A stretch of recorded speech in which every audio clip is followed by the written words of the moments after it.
Fala, minha diretoria, bom dia.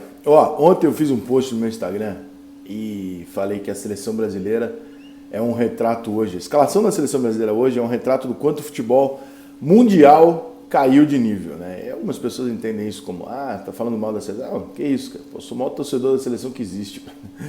Mas a escalação da seleção, eu estou olhando para cá porque eu vou passá-la para vocês e vocês vão entender o que eu estou querendo dizer.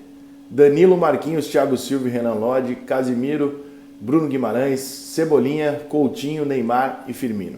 Tirando o Neymar, nenhum é extraterrestre. O que também não chega a ser um problema, porque todos os jogadores que estão na seleção brasileira, evidentemente, são grandes jogadores. Meu ponto é a falta da genialidade, do cara fora da curva e tal. E aí você pega esse time que eu citei para vocês, e aí eu te pergunto, e tenho convicção da resposta. O Flamengo de 87 bateria nesse time? Bateria. O Vasco de 2000 bateria nesse time? Bateria. O Palmeiras de 96 bateria nesse time? Bateria. Talvez o São Paulo de 92 também? Talvez, possivelmente sim. Por quê?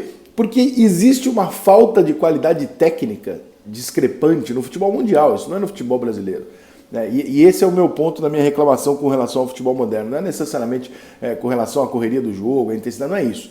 É a falta da qualidade técnica destoando do restante, destoando da partida, desequilibrando o jogo, etc. Então você pega a seleção brasileira hoje, você olha e fala assim, porra, Cebolinha, puta jogador.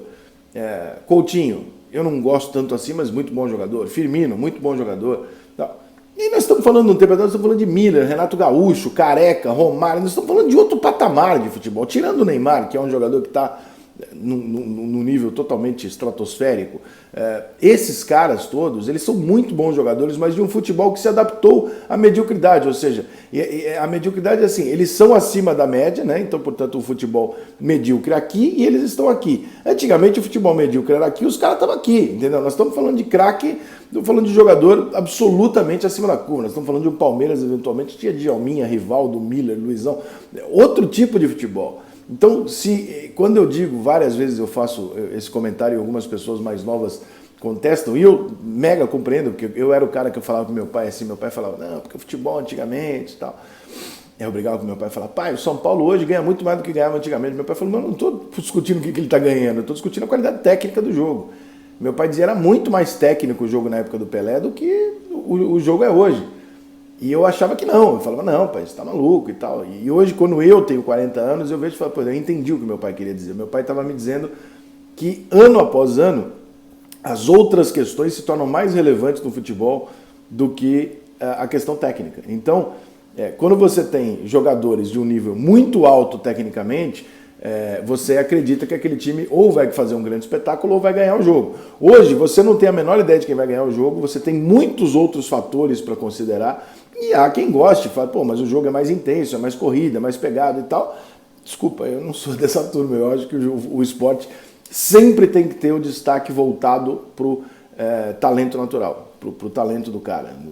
Tanto que os outros esportes todos mudam, adaptam suas regras para que os talentos continuem brilhando, e o futebol é um esporte que se nega a fazer isso. O futebol ele muda muito pouco, ele deixa cada vez menos espaço, ele deixa a coisa cada vez mais física e intensa e tática e menos nos pés de quem é diferenciado. E até mesmo pelo fato de ser mais intensa, etc., talvez alguns desses caras sejam realmente fora de série, mas não tenham espaço para demonstrar isso.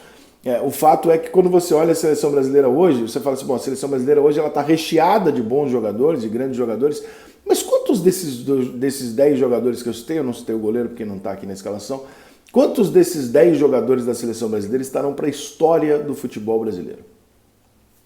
Faz essa reflexão na sua cabeça. O Danilo, acho que não vai ficar. Marquinhos e Thiago Silva, dificilmente. O Thiago Silva já está no final também, não sei se vai conseguir ganhar alguma coisa da seleção brasileira que o faça, né?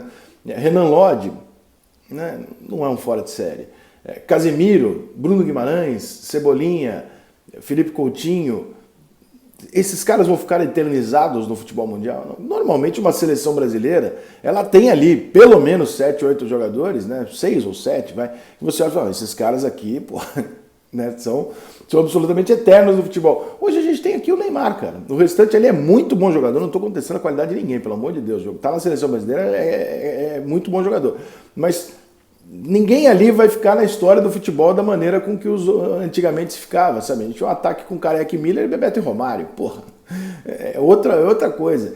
E nessas e outras me traz a imagem de ser um cara saudosista, e sim, me tornei um cara saudosista, porque consegui compreender o que meu pai dizia. Não é porque o futebol, não é porque o mundo não produz mais pessoas qualificadas para serem tão bons quanto os... O futebol não permite que esses caras sejam os donos do jogo. O futebol não dá mais essa oportunidade. E no momento que você vê uma seleção brasileira com o seu time titular treinar, olha para o time da seleção e fala assim, é bom, mas é bom. Não tem nada de espetacular ali, entendeu? Ninguém vai parar o Brasil para assistir uma tabela. Nossa, eu não vejo a hora de ver o Coutinho jogar com ela. É diferente quando você quer, pô, eu não vejo a hora de ver o Zico jogar com o Careca, entendeu? Eu não vejo a hora do Zico jogar com o Sócrates, eu não vejo a hora de... Né? Isso não acontece mais. Então, todo esse processo que vem em torno o descrédito da seleção, eu não torço mais para a seleção, que eu acho uma balela do caralho, eu não ligo mais para a seleção não enche mais o estádio. Por quê? Por causa disso. Porque é mais fácil você ver grandes jogadores juntos no Real Madrid, no domingo na televisão, do que na seleção. Tem mais jogadores selecionáveis fora de série no Barcelona do que na seleção. Então, a seleção brasileira, ou qualquer seleção do mundo, ela não é mais a unificação de um sonho que a gente fala, pô, eu queria ver o melhor de tudo. Caraca, eu nunca imaginei ver tanto cara junto. Não, esses caras juntos estão no Paris Saint-Germain, no Real Madrid, no Bayern, no Barcelona. Talvez no Manchester City, um ou outro, enfim. Tem menos jogador brilhante jogando junto nas seleções do que em 5, 6 clubes do mundo. E isso, para muita gente, é um modelo de negócio vencedor. O futebol europeu e tal. Eu acho uma bosta. Eu acho uma grande bosta tudo isso que aconteceu. Eu acho uma bosta o Porto tomar de 6, 7-0. Eu acho uma bosta você vê um time que nem a Roma ser espancada. Eu acho uma bosta. Tem gente que acha do caralho. Eu